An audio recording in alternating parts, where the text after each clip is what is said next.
जगदंबे खानाला मारीन, मुंडकं कापून 3 दिवस ठेवीन अशी प्रार्थना केली. कारण अफजल खान दैवत तोडली, मंदिरं मस्जिद तोडल्या. बघा कोकणामध्ये शिवरायांनी मस्जिदी मंदिरं बांधलेत. मग शिवरायांनी अफजल खानचं मुंडकं इथे ठेवलं, नंतर राजगडला पाठवलं मासाहेबांना दाखवायला. का तर शिवरायांचे थोरले भाऊ संभाजी म्हणून होते. या संभाजी राजांना अफजल खानने कपट्याने मारलं होतं. संभाजी 3 झाले. सगळ्यात थोरले संभाजी शिवरायांचे चुलते, ज्यांना लखोजी जाधवांनी मारलं. खंडागळ्यांचा हत्ती पिसाळ त्यावेळेला.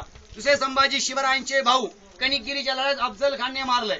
तिसरे संभाजी शिवरायांचे पुत्र, ज्यांना धर्मवीर म्हटलंय. लोकांनी बदनाम केलं. लोक म्हणतात संभाजीनी दारू पिली, कधीच नाही. संभाजीने 2 टिपाळं दारूची मागवली, ती प्यायची नव्हती, तोफेची होती, लिनारेच पिली होती. माझे मित्र नितीन बानगुडे पाटील नेहमी व्याख्यानात सांगत असतात. काही लोक म्हणतात संभाजी राजांनी थोरातांची कमळा पळवून नेली. अहो कधी पळवणार? संभाजीराजांच्या मृत्यूनंतर ती 9 वर्षांच्या जन्माला आली.